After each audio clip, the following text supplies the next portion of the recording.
alumiar, era trazer luz. Por isso que Jesus, no Sermão do Monte, ele diz assim: ei, vós sois a luz do mundo.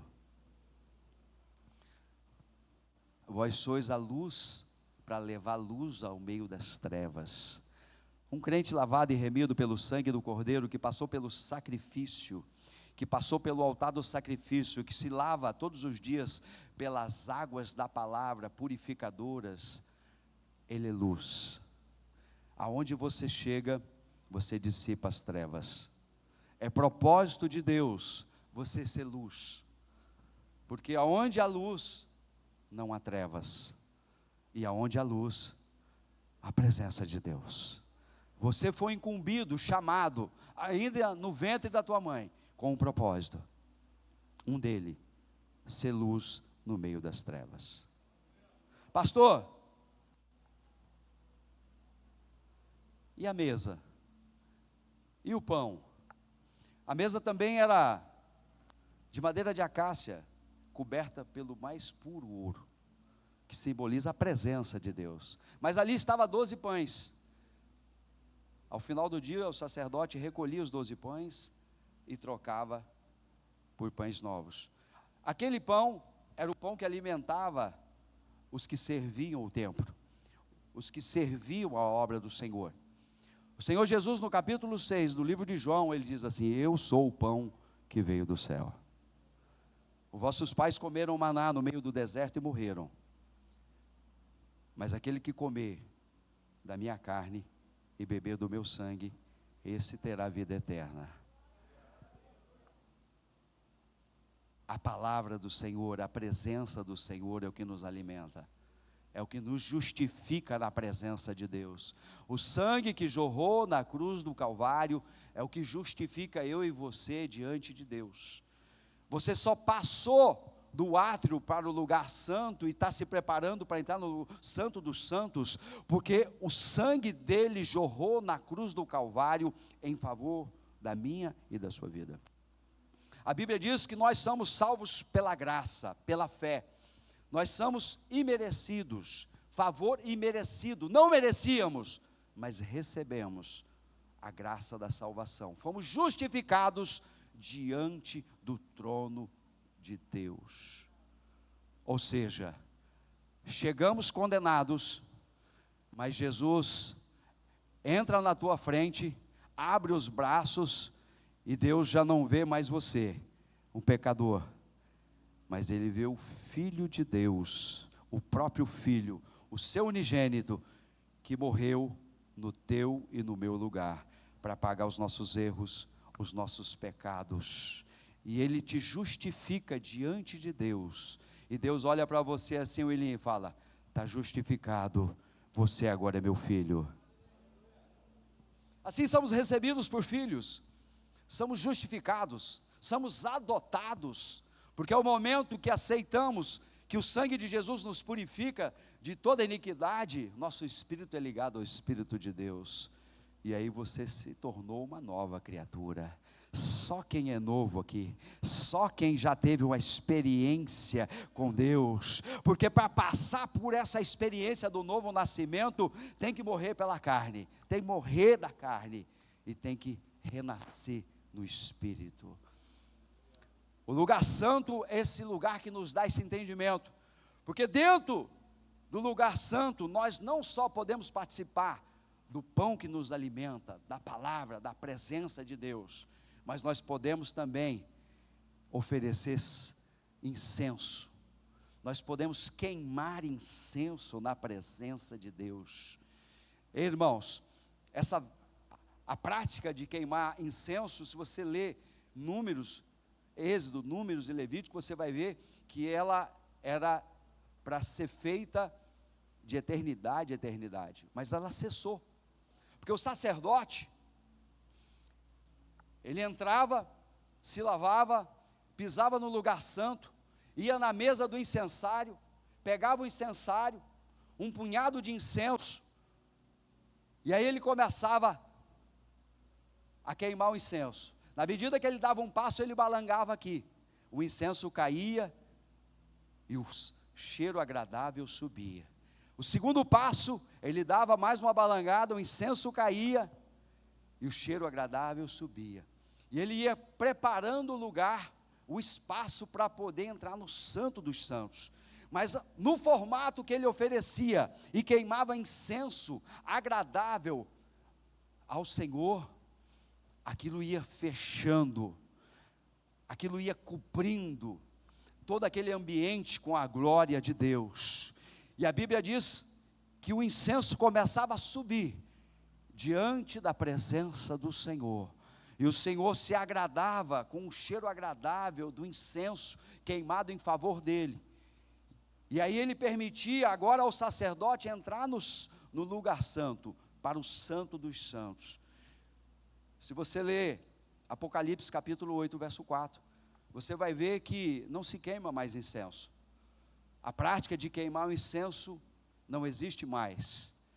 Mas hoje, Apocalipse 8, irmão Adnilson, verso 4, diz assim, que hoje, as orações dos santos, a oração da igreja, ela sobe como incenso agradável diante das narinas do Senhor.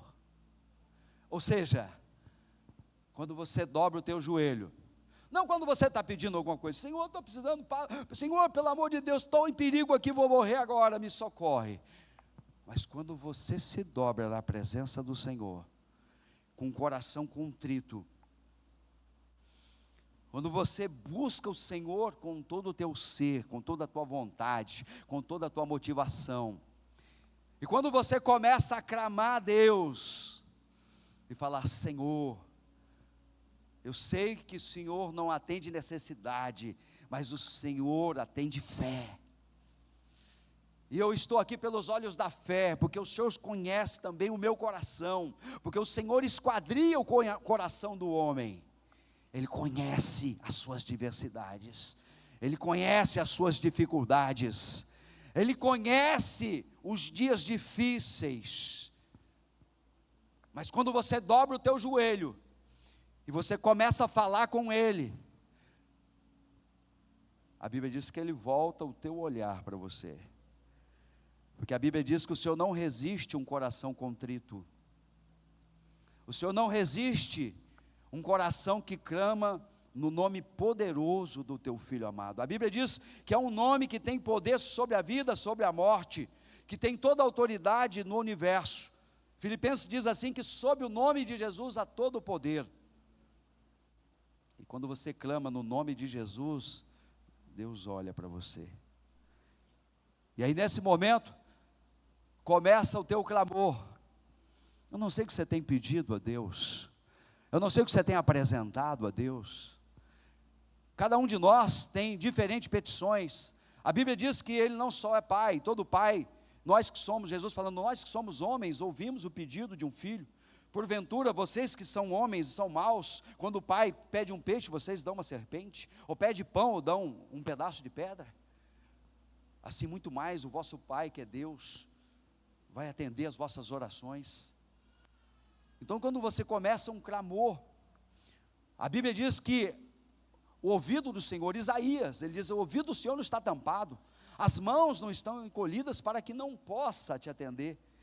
O que às vezes nos separa do amor de Deus é os nossos pecados, mas mesmo assim, quando dobramos nossos joelhos e choramos arrependidos, a Bíblia diz que o Senhor é poderoso e justo para nos perdoar, nos justificar, nos colocar novamente na presença dEle. E aí quando você começa a clamar nesse estado de espírito, depois de oferecer o sacrifício agradável diante de Deus, depois de se lavar com a água da palavra, não tenha dúvida que as suas orações vão subir como incenso agradável na presença de Deus.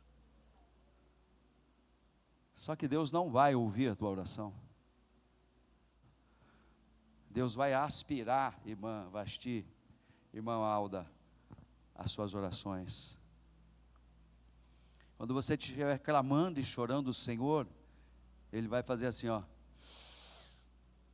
subiu aqui o bom incenso, agradável perfume da presença do nome do meu filho. Vocês estão entendendo? Que você é justificado porque Jesus entra na tua frente. As suas orações são aceitas como incenso agradável, porque há poder no nome daquele que você está clamando e intercedendo. A Bíblia relata a história de um hebreu, que ele e a sua esposa orou por mais de 70 anos por um filho, e ele não foi atendido, isso que ele era um sacerdote, mas a Bíblia diz que um dia ele chega para oferecer sacrifício, e mais de 1.200 sacerdotes, o nome dele foi tirado, para que ele entrasse no templo, no Santo dos Santos, para oferecer a queima do incenso. Zacarias estava velhinho, ele nem pedia mais, mas nem por isso Deus se esqueceu da sua petição. Talvez você tenha esquecido desse projeto, talvez você tenha esquecido desse sonho, talvez você tenha esquecido dessa petição, mas diz o Senhor para você nesta noite: eu sou o Senhor, e eu jamais me esquecerei daquilo que você apresentou diante da minha presença. A Bíblia diz que Zacarias entra e ele começa a queimar incenso, e ele balanga o incenso e o fogo sobe, e o perfume agradável começa a inalar, e de repente, diante da presença do Senhor, antes de entrar no Santo dos Santos, da arca do Senhor, quando ele olha na sua direita, estava o anjo Gabriel, e Gabriel olha para Zacarias e diz assim: Zacarias, as suas orações e da sua esposa foram ouvidas, e de hoje ao tempo de mulher, ela dará à luz a um filho,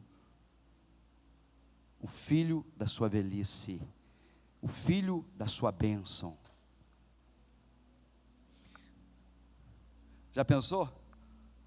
Você está de olhos fechados, apresentando diante do Senhor o melhor, entregando o teu melhor, e de repente manifesta a glória do Senhor, e Gabriel diz assim: ei, eu sou aquele que Deus envia para abençoar os homens, eu sou Gabriel, eu vim aqui só para atender aquele pedido que você fez. Você já não lembra mais, mas está no coração de Deus, e tudo vai se realizar. Ei, levanta a tua mão nesta noite, que eu quero profetizar sobre a tua vida. Os teus sonhos, os teus projetos não foram esquecidos da parte de Deus. Se você apresentou como incenso agradável, subiu diante das narinas do Senhor, e Ele aspirou, e havia o bom perfume do teu Filho amado, Senhor Jesus, e Ele recebeu. Te prepara, porque no tempo de Deus, não no cromos, mas no tempo de Deus, no tempo que Deus determinar, porque é um tempo para todas as coisas, a vitória vai chegar na tua casa,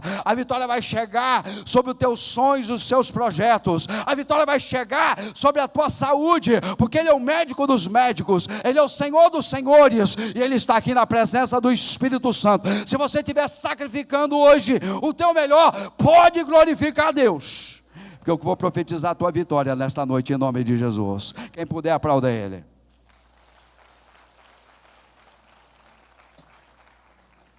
Eu preciso sair do lugar santo e entrar no Santo dos Santos, mas eu precisava que antes você entendesse que para entrar na presença de Deus há alguns passos a ser cumprido. A Bíblia diz que depois de queimar incenso, o sacerdote, ainda queimando incenso, ele dava 7 passos, porque do passo aonde estava o incensário, e ele estava aqui agora, ele contava 7 passos. No 7º ele estava dentro do Santo dos Santos. No Santo dos Santos estava a arca do Senhor, feito de madeira de acácia, coberta de ouro. Dentro da arca estava a vara de Araão, que frutificou mesmo sendo seca, só para mostrar que Deus era na vida do sacerdote. Eu não posso deixar, Deus trouxe isso aqui, eu vou falar. Honra a tua liderança. Honra a tua liderança. Respeita a tua liderança. Pastor, mas é apenas um irmão, ele não é nem diácono e está me liderando. Mas se ele foi levantado para ser teu líder, honra a vida dele. Respeita a liderança. Quem não respeita a liderança, nunca vai ser respeitado. Respeita a tua liderança. Honra a tua liderança. Porque a liderança, ela é colocada, a autoridade, ela é levantada por Deus. Você sabe por que a vara de Araão, mesmo sendo seca, um cajado velho, floresceu e deu fruto em uma noite? Só porque algumas pessoas se levantaram contra a autoridade de Araão e de Moisés. E Deus teve que fazer um milagre. Se ficasse apenas na frutificação da vara, ainda dava bom, mas o preço foi muito alto para aqueles que se levantaram contra a autoridade da liderança. Deus não tolera insubordinação. Deus não tolera aqueles que não obedecem, aqueles que não, Deus não tolera, irmãos.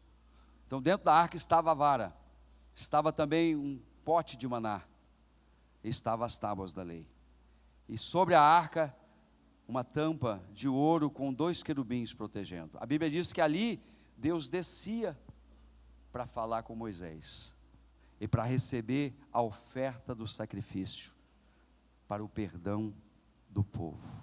É ali que o sumo sacerdote entrava uma vez por ano.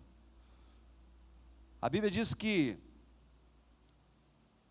Jesus, quando ele foi crucificado, quando ele foi morto, e quando ele foi sepultado, mas ao terceiro dia, na Páscoa, não dos judeus, mas dos cristãos, ele ressuscitou. Quando Jesus ressuscita, o véu que fechava a porta do Santo dos Santos, aonde só o sumo sacerdote entrava, foi rasgado de cima e embaixo.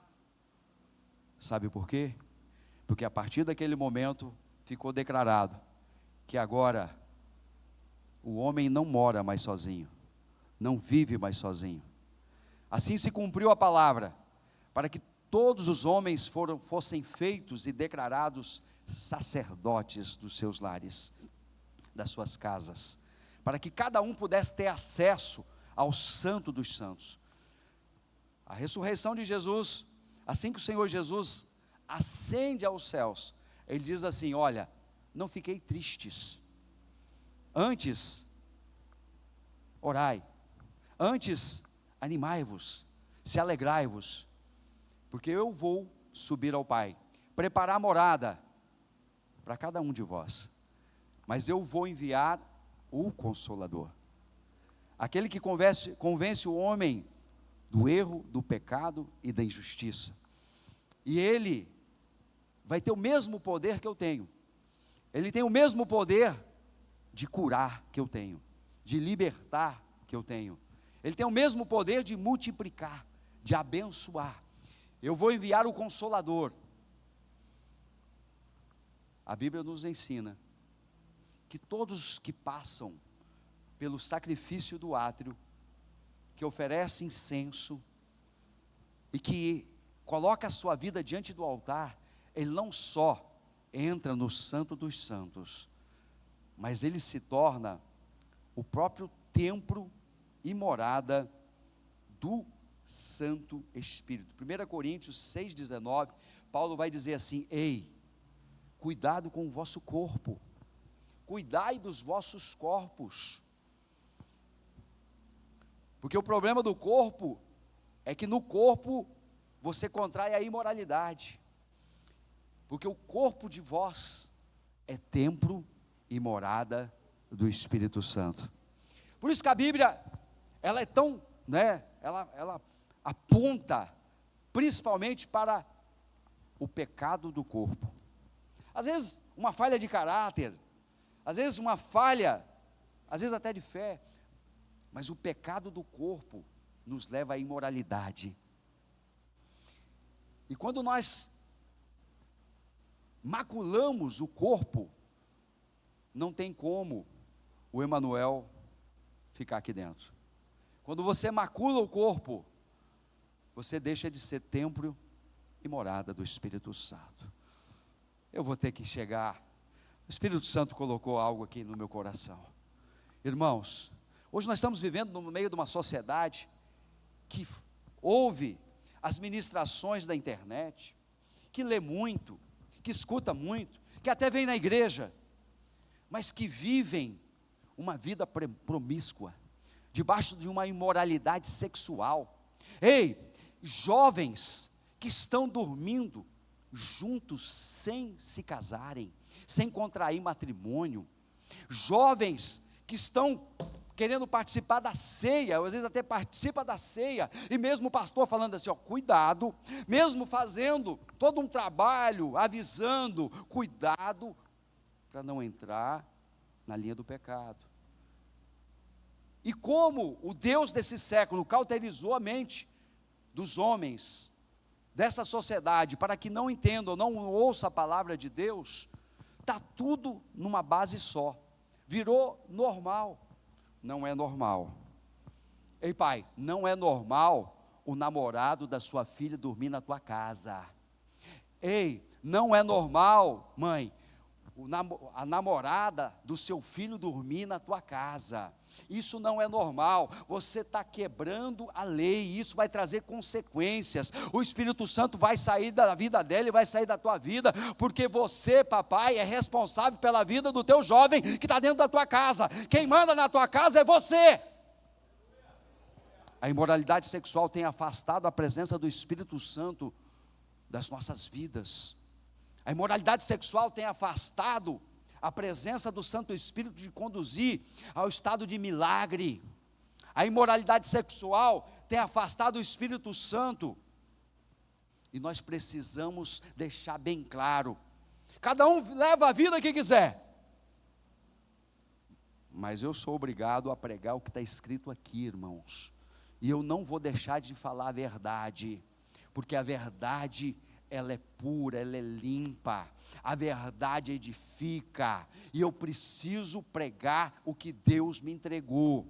Se você quer ser templo e morada do Espírito Santo, não adianta você usar as vestes longas, o cabelo comprido, às vezes deixa até de usar uma maquiagem. Antes se maquie e fique bonita, antes use uma roupa legal, mas anda na presença de Deus, se você quiser viver uma vida de santidade. O Senhor no livro de Êxodo, ele diz assim, sede santo como eu sou santo. 1 Pedro diz assim, sede santo como Deus é santo. Deus requer de mim e de você santidade, sabe por quê? Porque Ele é um Deus conosco, e para viver dentro de mim, dentro de você, esse templo, essa morada tem que estar limpa, tem que estar imaculada, tem que estar longe do erro, do pecado, da injustiça.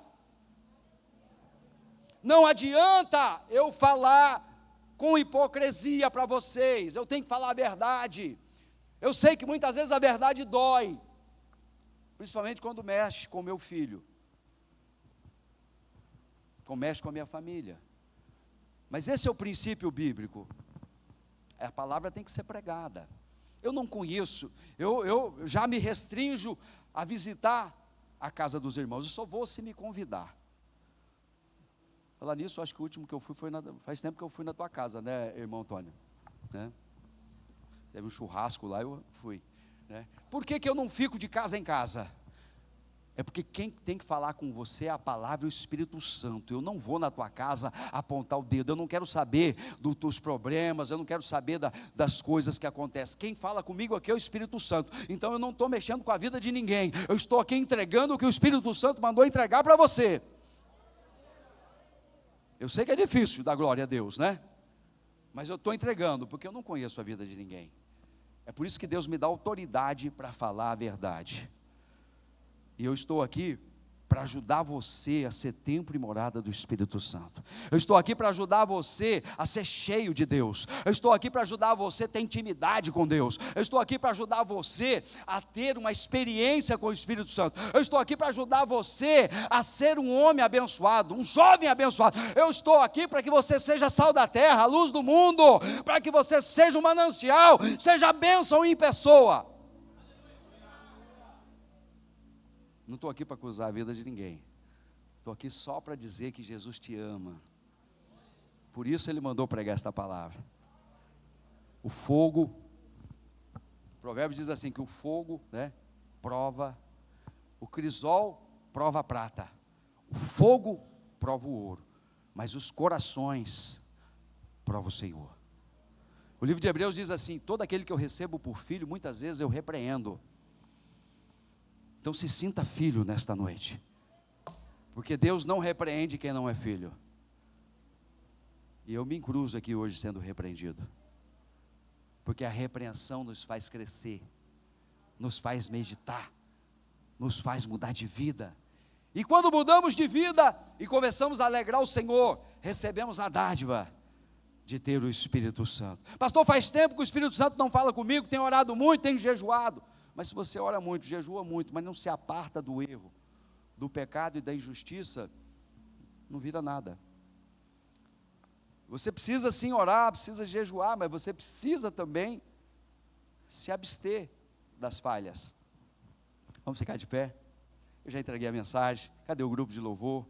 Tem 1 minuto. Amém? Tem mensagem? O que tem aqui?